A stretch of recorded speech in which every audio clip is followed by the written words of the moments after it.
This is the Jack Stories Podcast, a show where Jack tells me stories. And I'm David. And I'm Jack. What do you have for us this time? Well, David, I have a story from real life. This one happened almost 10 years ago. So at the time, I was just starting nursing school. It was 2015 in November. So the story happens in Istanbul, Turkey. I had just gone on a school trip to Morocco, and this was the return flight. And I was really excited. The return flight had the layover in Istanbul, and I had intentionally spaced it out so that I would have a day and a half. Because Istanbul is a phenomenal city. It's the only city in the world that is on two continents, so it joins Asia and Europe together. There's a ton of history there. I could talk about Istanbul for a while. So if anyone ever has a chance to do it, you should go and visit if you can. Don't take this story as a reason not to visit.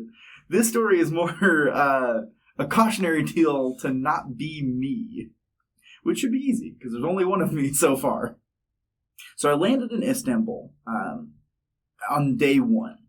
And unfortunately, in my time in Morocco, the food had been fantastic, but my intestines had not enjoyed it.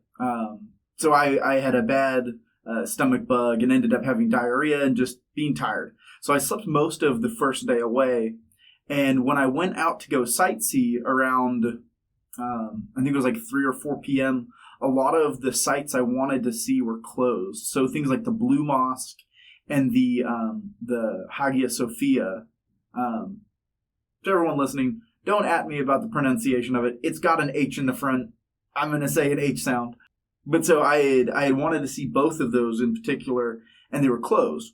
So I ended up wandering around the city for most of the evening, which was really great. Honestly, it was one of the best things I could have done because it was a pretty day. I got to watch the sunset in a very interesting city, very pretty. So I ended up at a rug seller shop. And I didn't have any money because, I'm a college student. And I think this guy was hoping to make a big sale, which he was pretty quickly disappointed. I told him, look, man, I don't really have any money. But in very hospitable fashion, he had me sit down anyways, showed me cool rugs. We talked for a little bit. He gave me some tea, which was really tasty.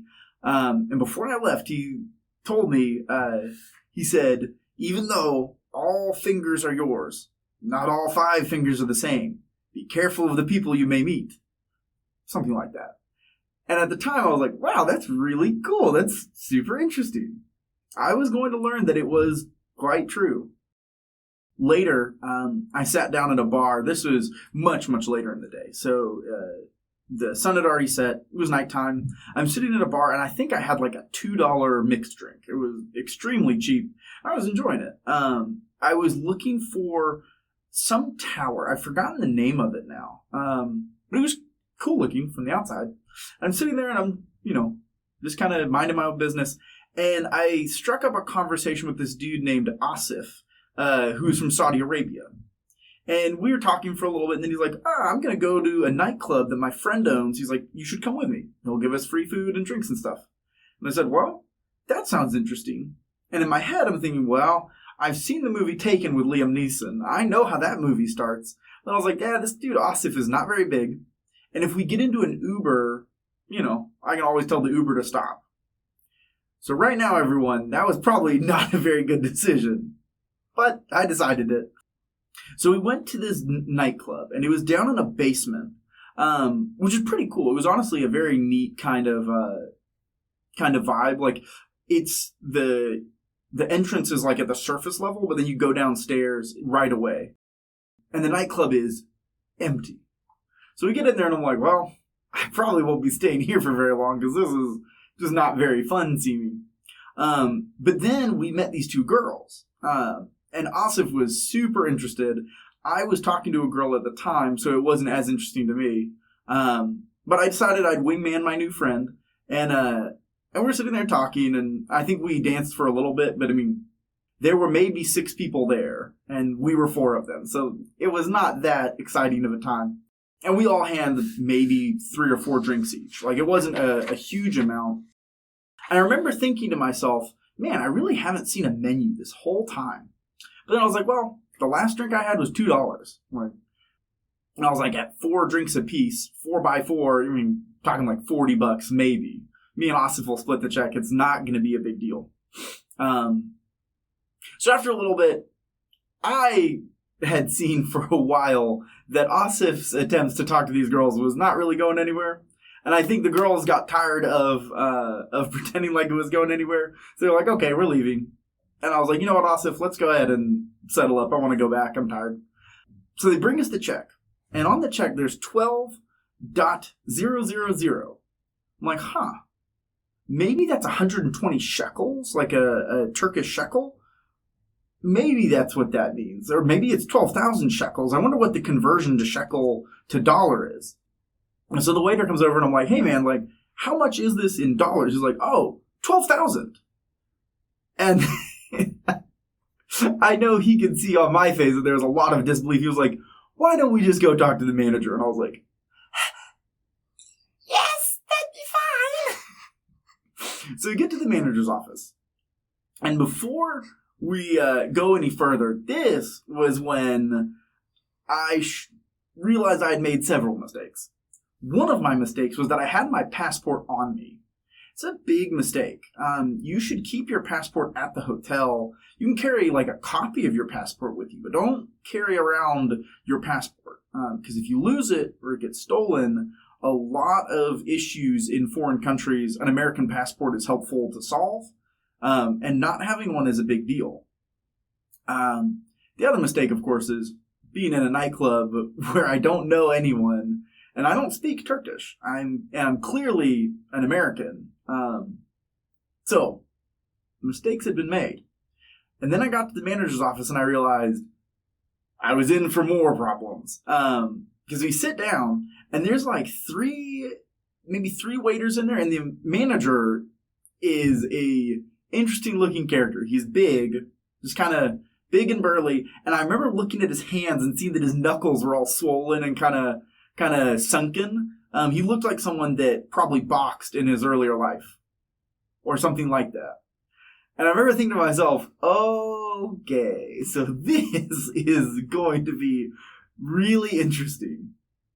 So we, go back and forth. And in my head, I'm thinking, okay, whatever scam they're running, I don't have 12,000. I literally maybe have $100 on my person. So that's all they can really get out of me.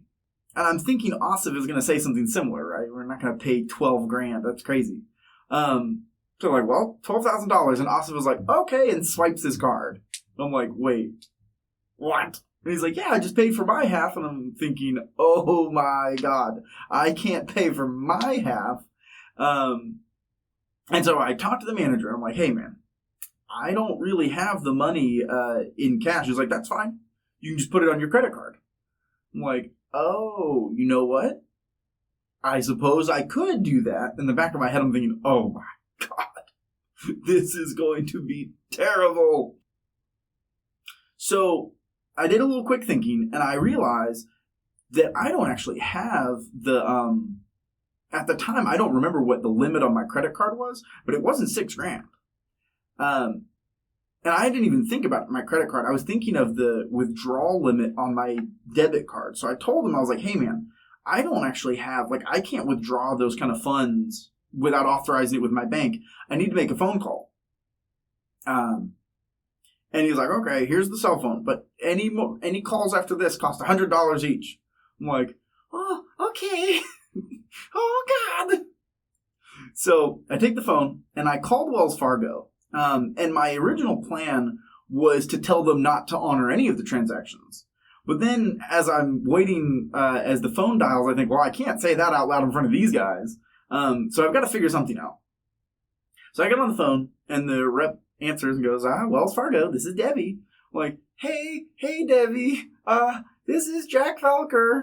And I can't remember, I gave her some line, but more or less I told her, okay, I'm going to make a big withdrawal. I am authorizing it right now. And so I'm like, okay, if you guys will let me go to the ATM up on the street, I'll make the withdrawal and we'll be quits. And so the manager says, okay. And one of the waiters is with me, and I think he's holding my arm and holding my debit card at the same time. And I'm like, yeah, that's fine. Like, here's the debit card. You can hold it. And we go up the stairs. And I'm thinking to myself, like, okay, things are going to get kind of interesting. So we get to the ATM. And he's still holding onto my arm and holding onto the card. And I'm like, look, man, you're going to have to let go of me. Like, I got to type in the PIN. He's like, okay. And I'm like, go ahead. Like, you can put the debit card in the machine if you want to. So he reaches to put it in the machine, and I grab it, and, like, I think I just twisted my arm and took off. Just ran as fast as I could into traffic, crossing the street, dodging past cars. And at the time, I was, I think, 19 years old. Maybe I had just turned 20. I had run cross country in high school. I'd run just a lot at that time, so I was pretty fast. And I am, the power of fear had lent me speed. So I'm sprinting and just absolutely gasping for air. And so I turn down one street. And I turn down another street, and then I look over, and I see this abandoned building. It looked like it was getting ready to be knocked over. There's a big pile of rubble at the front of the building, and all the windows are knocked out. Like, it's what you would imagine a building would look like if it was going to be demolitioned, probably 5 or 6 stories up. So I run into the building, and I'm sitting there in the darkness, just, and at this point, I learned something about hide and go seek when it's for real.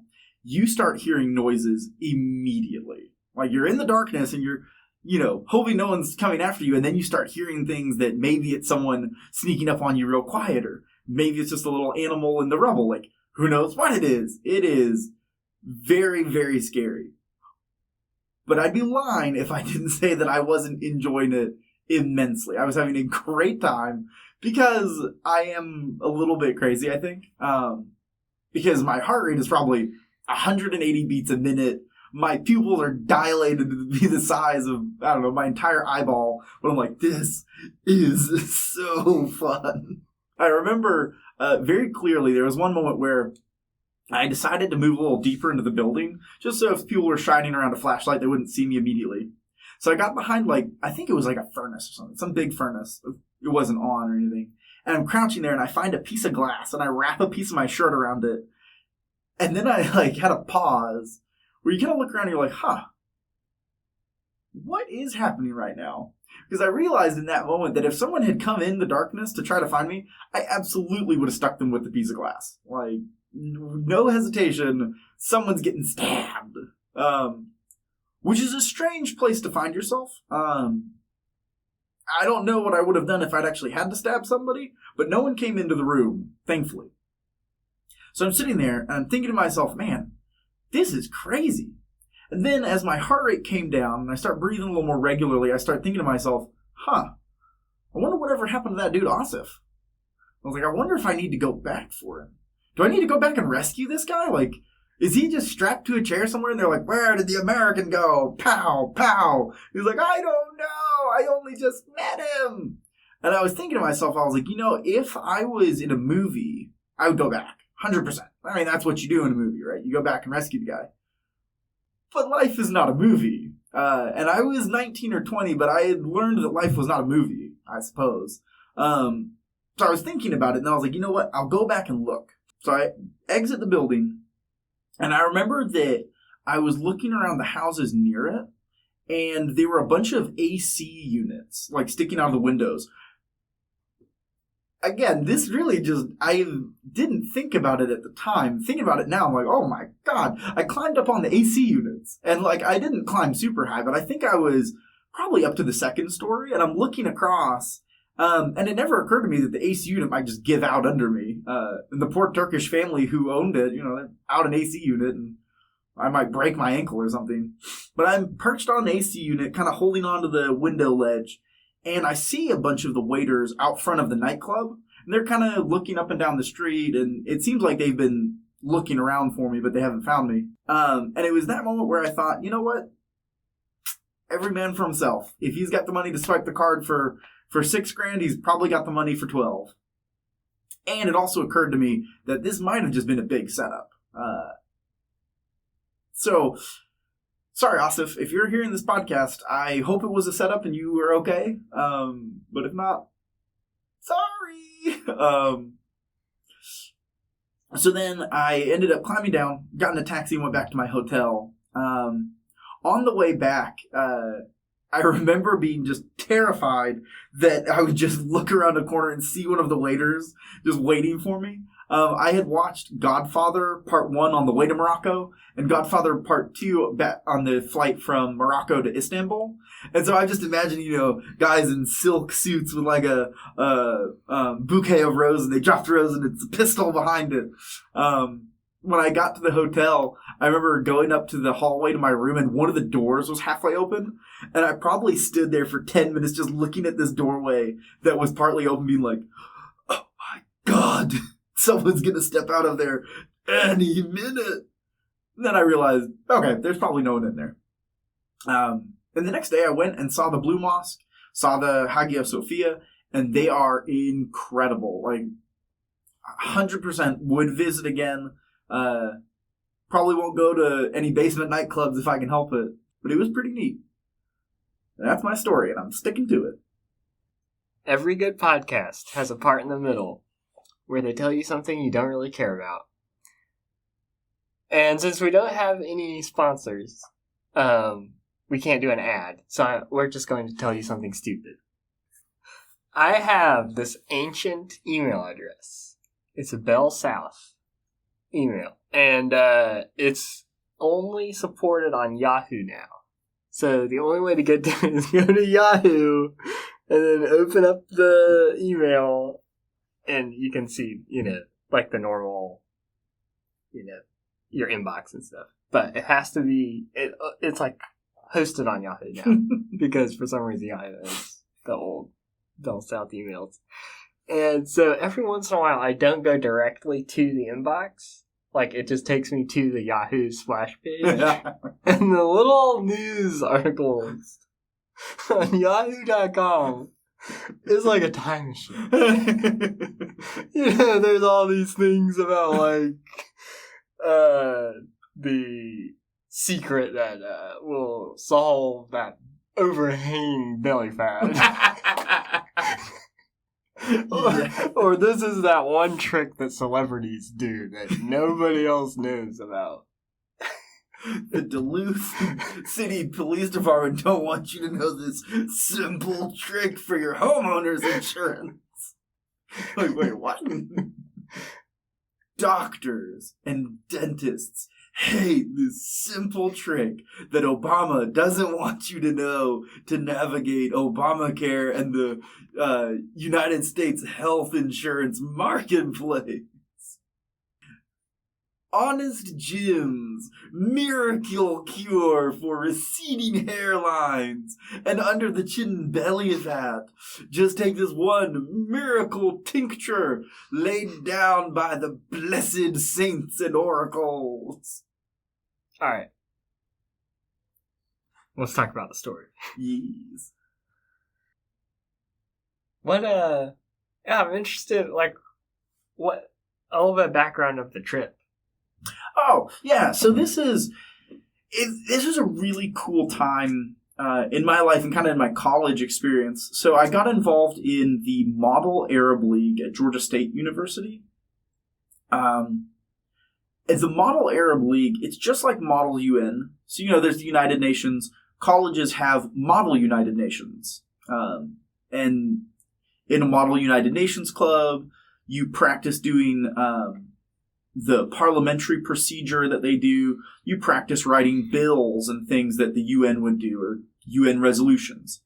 The Model Arab League is like that. So the Arab League is a body of, I don't remember, I think it's 13 Middle Eastern countries. So you got Palestine and Saudi Arabia and United Arab Emirates, and then you have countries as far west as like Djibouti or Somalia or Morocco. All of these countries, they're united by being Arabic speaking and generally in the same region. And so we at Georgia State University partnered with the University International of Rabat. which is one of the bigger colleges in the city of Rabat in Morocco. So we flew out there for 3 or 4 days, I think. We helped them to have a Model Arab League conference day where a bunch of American teams came over. I think there was one French team that came, and then there were a couple Moroccan universities that sent a team, and everybody practiced debating and making motions and drawing up bills and things to, theoretically be signed into, it wouldn't be laws, but signed into, I guess, bills or resolutions by the Arab League. It was really fun. Really fun time. Pretty nerdy. But for me, I was like, look, I can kind of BS my way around the work for the class, and getting to go to Morocco for free is totally worth it. I feel like a lot of young people who travel a lot probably have, if you travel from the U.S. anywhere, especially on your own, something like this is going to happen. Mm-hmm. Yeah, I remember, I think on that same trip, there was a couple, I can't remember where they were from. They might have been English, I think. They were telling me about a time when they were in, I don't even remember. It was maybe Slovenia or somewhere. And they were like, yeah, it was sketchy. We were surrounded by a bunch of people, and, started thinking to myself, ooh, if these people have bad intentions, we're in a lot of trouble. We can't realistically get out of here, and we can't fight them all. Oof, what's going to happen to us if they decide they want to do something?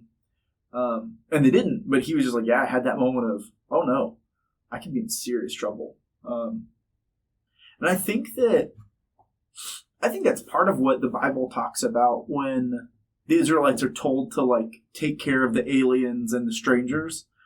Anybody in a foreign country really is at the mercy of the people around them. Yeah, that does bring up an interesting thing about just how to treat people. Yeah. I think that just remembering that people can feel like a stranger in their hometown, or they can feel out of place and uncomfortable anywhere. Yeah, it's such a cool part of the culture that we don't really have here, of making someone tea. I remember hearing a funny anecdote, at least, that when they were doing a census in the rural parts of Saudi Arabia, they put a big ad on the TV saying, don't give the census taker any, don't offer a meal, don't invite him in, don't show him hospitality. He has a job to do. He'll never be able to get the job done if you make him stay, right? Because the census takers didn't feel comfortable to refuse, right? It was a big insult for them to refuse. If you said, hey man, sit down and have tea, the census takers would get tied up having tea for the whole day. Oh, yeah. Just every house offers them tea. And the homeowner felt like he had to, right? It was very rude and inappropriate not to offer for the guy to stay. And so you see how both people would rather the census taker keeps going. Maybe you don't have that much tea, and you don't really have the money to give this guy food, but you can't help it. He's a guest. And the guy who's the guest doesn't want the tea, and he doesn't want the food. He wants to keep going. It's interesting. It's an interesting tension. I'm trying to remember where it comes from, but basically, whenever I think about the culture of hospitality and guest rights, I think that most of them go back to old myths where the gods came and had a meal with humans unawares, right?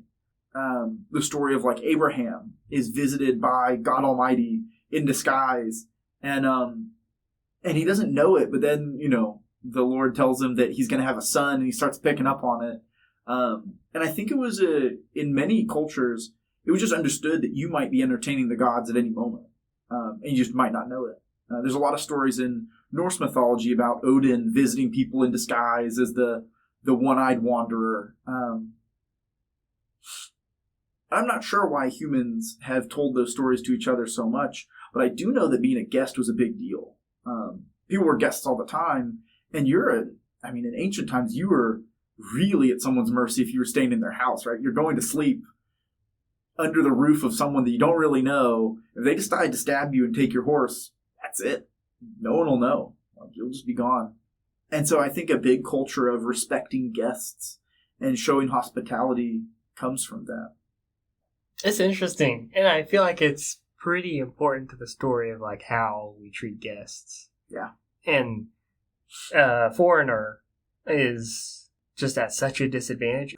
Oh, yeah. And so they're like, for society to function well, there has to be a lot of built-in things to make sure that doesn't happen too much. Because, if you have a really extreme version of that, then there's just like no cross-cultural mixing. Mm-hmm. There's no communication. And then if there's no trade, everyone just has less stuff.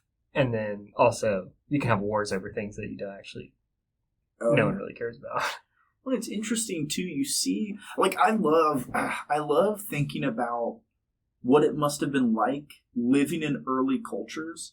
I know you've seen Outlaw Josie Wales before, right? Oh yeah. So I just saw the clip where Josie Wales, this is on YouTube, Josie Wales meets 10 bears. And he talks about the word of life and the word of death. And then the Comanche's like, there's iron in your word of death and there's iron in your word of life. And he's like, men can speak iron to each other. And then I think he says something like governments can't. And I'm reminded of one of the coolest, dude, it's such a neat story. And we're fortunate, even though the person that wrote it down is maybe a little too involved to be objective. So I'm roundabout introducing Lawrence of Arabia, T.E. Lawrence. So Lawrence of Arabia in World War I is in the Middle East. I think he starts out in Syria or maybe in Iraq. And he teams up with a bunch of Arabs to fight the Ottomans. The Arab guy that he teamed up with was just maybe Kemal Hussein or something like that. He was the Hussein family, I believe. But there's basically like off of the word and personal honor of T.E. Lawrence and the word and personal honor of, I'm just going to call him the prince because he was an Arab prince. Those two guys struck a deal, and so the Arabs went to war. And this was a big thing for them to do. Like, they're fighting the Ottomans. The Ottomans had ruled this area for hundreds of years and were not friendly to those who rebelled. Like, they had just finished doing the Armenian genocide not too long ago. So the Arabs are making a risk. And when the treaties are getting drawn up to parcel out the land at the end of the war, the Arab prince includes a clause at the end of the treaty he signs with British and French diplomats that if the British and French don't keep their word, he is not bound by his honor to keep his end of the bargain. Everybody's like, well, duh, dude, that's how diplomacy works. But to the prince, it was important. He was like, no, like, I've put my word to something. I'm going out of my way to tell you guys, like, if you guys back off on this, I'm not going to hold to my word just because I swore it. And what that implies to me is that in another circumstance, he might have stuck to his word regardless, right? They backed out, but he never broke the treaty. Like, it's the kind of old school honor that you think about when you see, like, Game of Thrones, you think about the Starks, or you see, like, old Westerns, where you're like, dude, like, this guy would stick to his word even if he was betrayed. Like, he would still not turn against his allies because he said he wouldn't. These people, they meant what they were saying. And maybe, there are definitely drawbacks to that. But I can't say that that's not an attractive and cool thing to contemplate. 7 pillars of wisdom. Not 10. Yeah. 3, my lord. 1, 5. No, 3. At risk of elaborating on this too much, but I was just thinking of something interesting is I think that one place where I run into strangers all the time is in the hospital. People are strangers at the ER. Like, they show up and don't know how it works. They are just kind of at the mercy of the doctors and nurses and people that tell them what's going on. And I think a lot of us, if we are experts in our field, or at least proficient in our field, we have the opportunity to show hospitality and courtesy to someone that really is a stranger and at a huge disadvantage. Like, I'm dealing with insurance companies right now, and I'll tell you, I'm a stranger in that world, man. Like, it is rough. But anytime you show up to the mechanic, right, with your car making a noise, man, you're a stranger, and you're hoping this guy is hospitable and doesn't just take you for a ride. But I think all of us have opportunities to show kindness and courtesy to those who are really just kind of at our mercy. Like, we could screw them over if we wanted.